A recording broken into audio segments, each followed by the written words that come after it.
The Israeli-Palestinian conflict remains a complex and hotly debated issue. On June 20th, 2024, the Munk Debates in Toronto, Canada, hosted a heated discussion on the topic, with Mehdi Hasan and Douglas Murray taking centre stage. Hasan, a journalist and broadcaster known for his criticism of Israeli policies, teamed up with Israeli journalist Gideon Levy. Murray, an author and commentator often seen as a defender of Israel, debated alongside Natasha Hausdorff, an international legal expert. Let's check this out. Mehdi Hasan participated in a Munk debate in Toronto. He is arguing against Douglas Murray and UK Lawyers for Israel director Natasha Hausdorff. I don't know if I think that's Gideon Levy next to him as well, on the right there. So that would have been Israeli journalist Gideon Levy.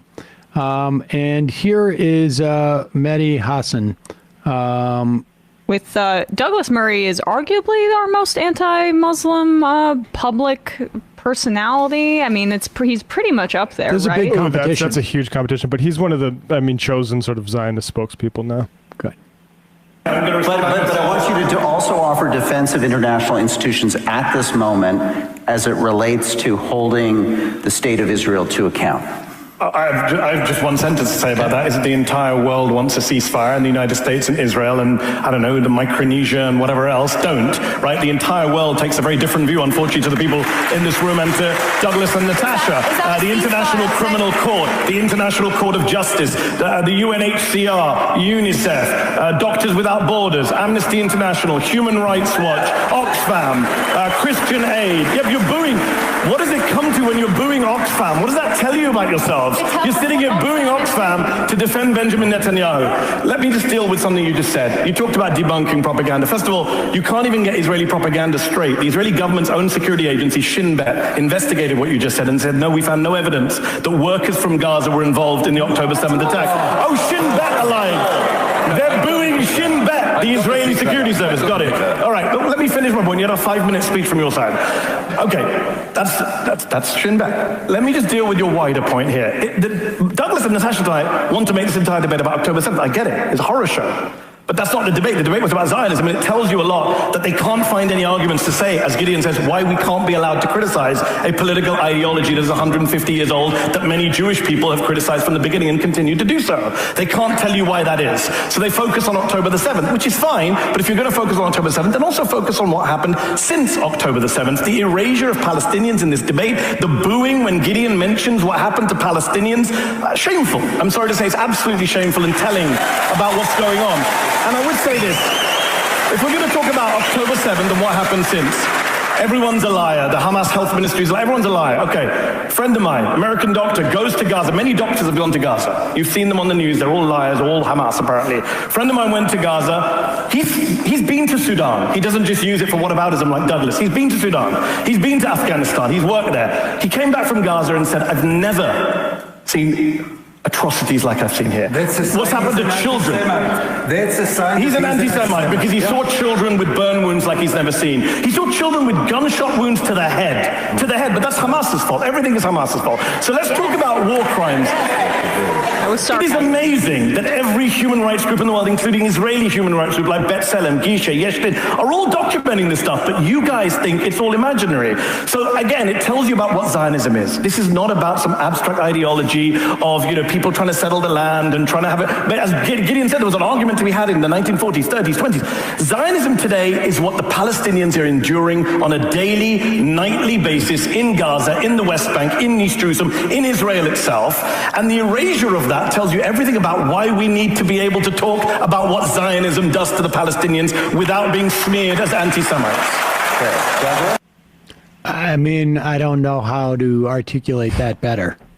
That was amazing. That was so gratifying too, especially because he's not cowered by the boos that he's hearing from the crowd there. He's listing on and on all of the organizations that have independently verified many of these claims of war crimes, and the horrors that he's seeing there. And it just makes them look, completely detached from reality. Right. Put the crown on trial. You should.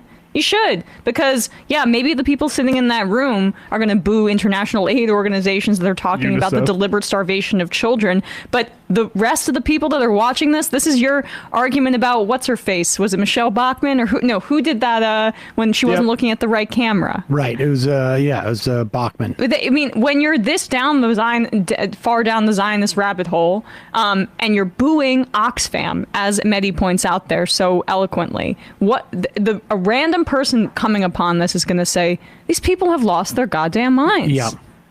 Yeah. And I think, I mean, look, you can see this play out in that moment. The central motion of the debate was, be it resolved that anti-Zionism is a form of anti-Semitism. This framing immediately set the stage for a clash of perspectives. Hasan and Levy argued that criticizing the Israeli government and its policies towards Palestinians is not inherently anti-Semitic. They highlighted the plight of Palestinians living under Israeli occupation, citing restricted movement, land dispossession, and violence. Hasan pointed out that many Jewish organizations, such as Oxfam, have condemned Israeli actions in Gaza, drawing boos from the audience. Where they're booing NGOs that I'm sure many of those people in that audience has contributed to one of those NGO aid things in the past.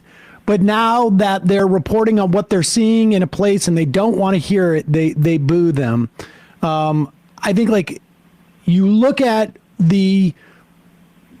that all the way on the spectrum to the $17 million that's being deployed against Jamal Bowman by AIPAC and AIPAC affiliated super PACs. There is no reasoning where they feel they can win this argument. It is literally brute force. And we're seeing the brute force on the ground in Gaza as well. I mean, we're not even registering some of the atrocities. There was just another killing I'm not even remembering exactly where it was, but overnight, you just have dozens of people that are dying. And the fact that can just go under the radar like that proves Mehdi Hasan's point, is that we live in a Western media ecosystem that completely has devalued Palestinian life to just numbers on a ledger, as opposed to the profiles of the 4 hostages that were thankfully recovered. I'm so happy that they're okay. But in that deadly operation that killed over 270 Palestinians, when it could have just been a ceasefire deal that freed the remaining hostages, the fact that the Western press covered it in the way that they did and didn't even, for the most part, give any lip service to those people that died needlessly in a massacre, it just shows exactly what Mehdi's saying. And that room is just racism. That room and the reaction to that room is exactly why Ross Siegel was smeared so he couldn't be the head of the Genocide Studies Department at University of Minnesota. It's the exact same energy. Hey, here's why I am such a fan of today's returning sponsor, Ground News. Ground News is a website and app developed by a former NASA engineer who's on a mission to give readers an easy, data-driven way to read the news. Every story comes with a quick visual breakdown of the political bias, factuality, and ownership of the sources that are reporting. Try it out for yourself at ground.news/majority or by using this QR code. Just look at this recent report on unemployment benefit applications remaining steady. Out of the 18 reporting outlets, only 1 leans right.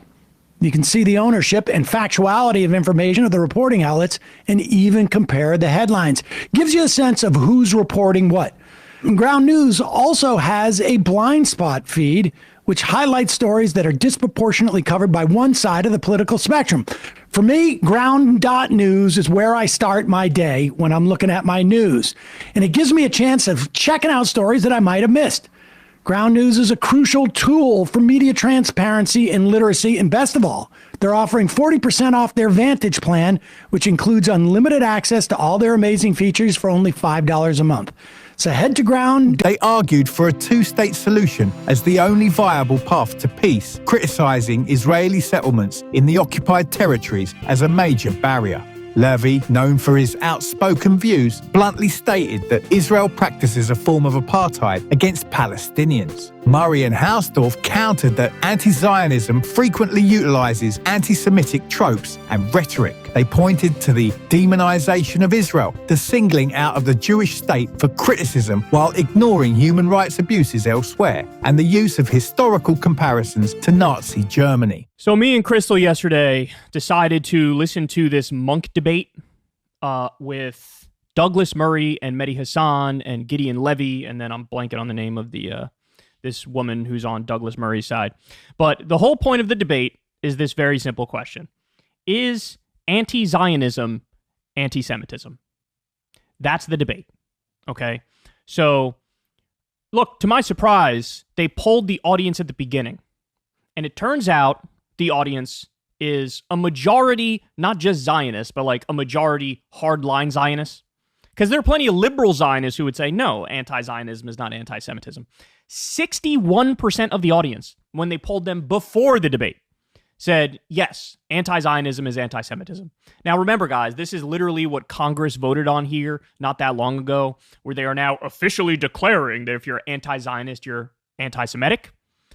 That's a preposterous position. We don't need to get into the specifics of that right now. We've discussed it previously. But anyway, so obviously the debate becomes a lot more broad, and they start talking about what Israel is doing in Gaza and the history of Israel and Palestine and all that stuff. Now, again, majority hostile audience here. I think Gideon Levy did a phenomenal job, and I think Mehdi Hasan knocked it out of the park. So let's start with this clip here. I got two clips for you. This one here is the smug, pompous, arrogant prick, Douglas Murray, who, by the way, has been one of the most ardent cheerleaders of Netanyahu and the genocidal Israeli campaign in Gaza. So he starts basically directly attacking Mehdi Hasan, bringing up Hamas. He says he's funded by Qatar, all sorts, just massive overreaches, personal attacks, and smears. By the way, go watch the whole debate so you can see from beginning to end just how unhinged it is with the Zionists not interested in the conversation, not interested in the debate, not interested in the discussion, not interested in finding the truth. They're interested in hurling accusations and also going down the list of Likud, Zionist, idiotic talking points about the conflict. All right, so let's watch. This is where Mehdi Hasan hands Douglas Murray his ass cheeks. One of the heads of Hamas, 2012, kill them all the Jews, don't leave a single one. Ismail Haniyeh, 2017, children are tools to be used against Israel, we'll sacrifice them for them. Yahya Sinwar, who planned the 7th, we will take down the border with Israel and tear their hearts out from their bodies. I'll tell you something, ladies and gentlemen, from what I've seen, which you scorn because you are an armchair journalist. I'll tell you what I've seen. When Yahya Sinwar said that we want to rip the hearts out of the Jews, it wasn't rhetoric. They did it. They mean it. And only this side wants to pretend they don't, for whatever reasons a psychologist would have to explain. By the way, let me just point out, I love how his big, got ya debate moment here is like, Hamas is bad. Oh, what a brave and courageous thing to say. Wow, that's not something that's said 24/7, all day, every day, nonstop. Like, what? I think Hamas is bad. Oh, you fucking genius. Was he able to piece that together himself? How'd he figure that out? I want to see if all four of you can work with me to work through some of the questions that are on the mind of this audience. We're going to have to vote on this resolution at the end of the evening. So, Mehdi, have a quick response, but then let's get focused back on this question of why do you think Zionism is a movement, an ism, like anti-Americanism or anti-Britishism or whatever it is? I want to hear more on that so this audience can make an informed choice at the end of the night. Yes, but let me just deal with a few things that Douglas said, because there were a few things were said. I mean, it's amusing. I wasn't surprised at all. I came to a debate in Toronto to debate Israel with two defenders of the current government, and so far Gideon and I, correct me if I'm wrong, we could have done a long list of you're apologists for genocide and war crimes and crimes against humanity. We didn't do that, but we've been called liars and Hamas supporters, and I get it. Neither of us talked about Hamas. We don't support Hamas. This is not a debate about Hamas. I know Douglas wants to redefine it as a debate about Hamas. Great, good for him, because he can't actually deal with the arguments we're putting forward. All the Jews who are putting forward these arguments, they're all anti-Semites, remember. I just want to deal with one point very important here. Douglas is the great journalist in Israel. I love this. Cosplaying as a journalist, going into Gaza with the IDF. Douglas interviewed Benjamin Netanyahu in January. Douglas did not. You're very bothered by Qatar and funding Hamas. They're your bosses. But we're talking about bosses. Let's talk to this.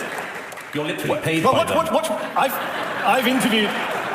I've interviewed Qatari officials. You could go on YouTube and watch my interviews with Qatari officials. And then you can watch Douglas interview Benjamin Netanyahu, where he asked him pearls like, is there another chapter left in the Netanyahu biography? That was the strong question. He didn't ask Benjamin Netanyahu, why did you work with Qatar to fund Hamas all those years? Why did you prop up Hamas all those years? Oh my God, he's killing him.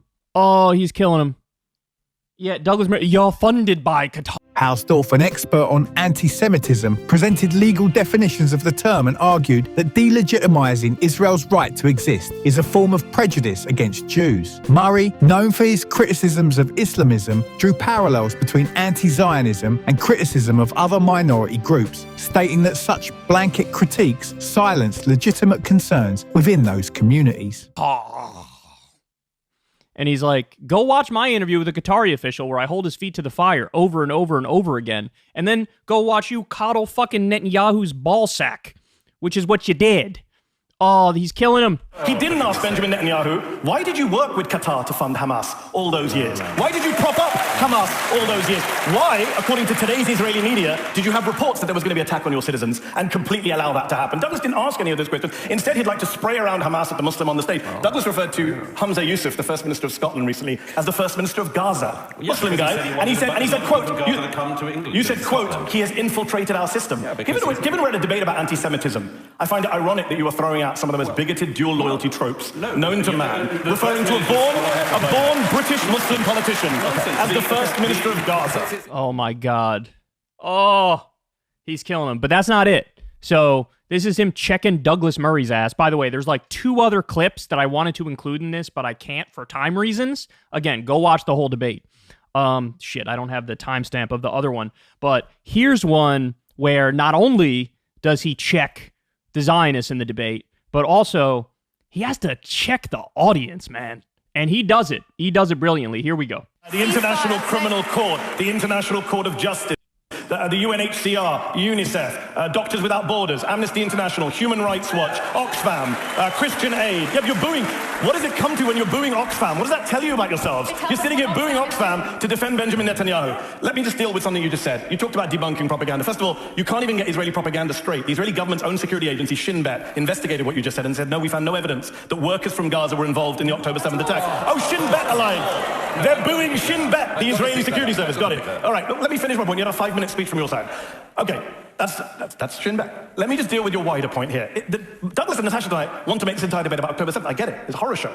But that's not the debate. The debate was about Zionism, and it tells you a lot that they can't find any arguments to say, as Gideon says, why we can't be allowed to criticize a political ideology that's 150 years old that many Jewish people have criticized from the beginning and continue to do so. They can't tell you why that is. So they focus on October the 7th, which is fine, but if you're going to focus on October 7th, then also focus on what happened since October the 7th. The erasure of Palestinians in this debate, the booing when Gideon mentions what happened to Palestinians, shameful. I'm sorry to say it's absolutely shameful and telling about what's going on.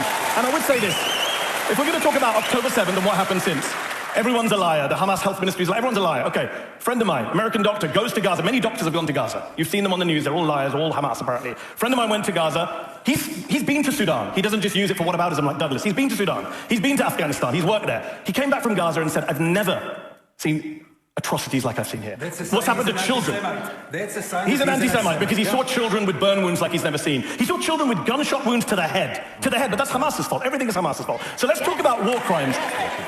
It is amazing that every human rights group in the world, including Israeli human rights groups like B'Tselem, Gisha, Yeshbin, are all documenting this stuff, but you guys think it's all imaginary. So again, it tells you about what Zionism is. This is not about some abstract ideology of, people trying to settle the land and trying to have it. But as Gideon said, there was an argument to be had in the 1940s, 30s, 20s. Zionism today is what the Palestinians are enduring on a daily, nightly basis in Gaza, in the West Bank, in East Jerusalem, in Israel itself. And the erasure of that tells you everything about why we need to be able to talk about what Zionism does to the Palestinians without being smeared as anti-Semites.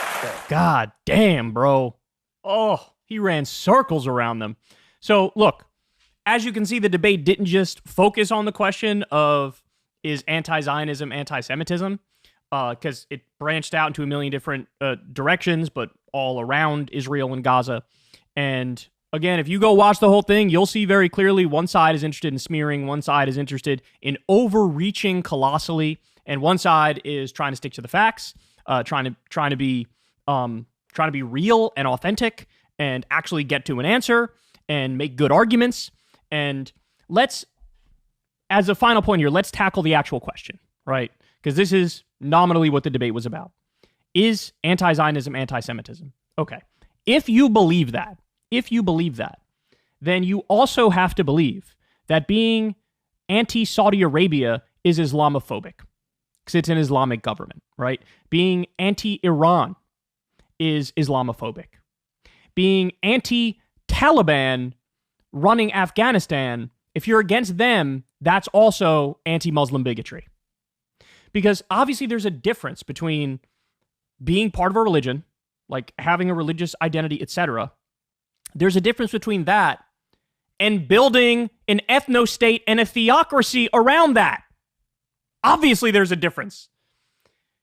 If anti-Zionism is anti-Semitism, then it's anti... The debate revolved around several key points of contention. Hasan and Levy argued for a narrower definition, focusing on hatred against Jews, while Murray and Hausdorff pushed for a broader view encompassing the delegitimization of Israel. Hasan and Levy portrayed it as a struggle for Palestinian self-determination against Israeli occupation. Murray and Hausdorff countered by highlighting Palestinian intransigence and the threat posed by Hamas. Anti-Christian to be against a Christian theocracy. But everybody would disagree. Of course, everybody would disagree with that. If you have a Christian state and it's officially Christian and they don't allow gay marriage, they don't allow any abortion, even no exceptions for rape or incest or life of the mother or anything like that.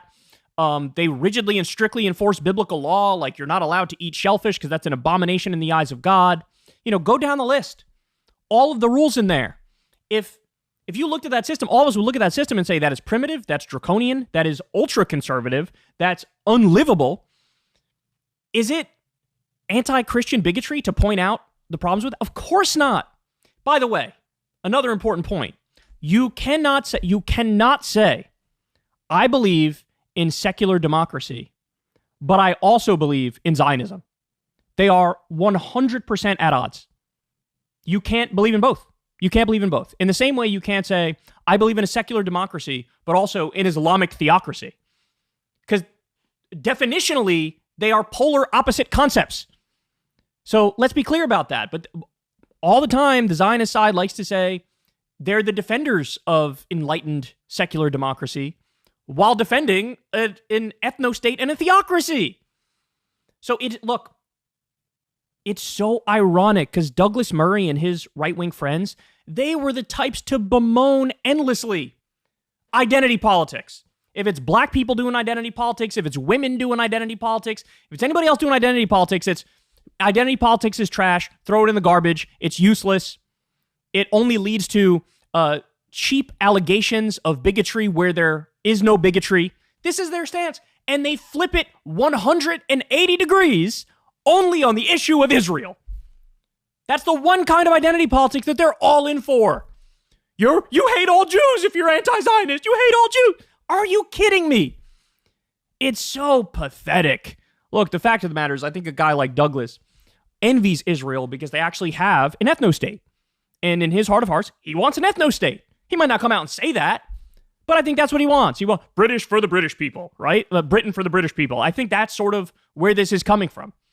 Mass deport all the immigrants who have brown skin, and we want a pure Britain with pure British blood. I think that's where this comes from. And they look at Israel and they say, oh, look, these are people who've built an ethno-state and a theocracy. I'm jealous of that. That's why you get a lot of, and I'm sure you guys have thought about this before, but that's where you get a lot of outright anti-Semites who end up supporting Israel. Because they're jealous that they have the ethno-state. They view it as a model. Hey, we want to build our own ethno-state here. They're building their own ethno-state over there.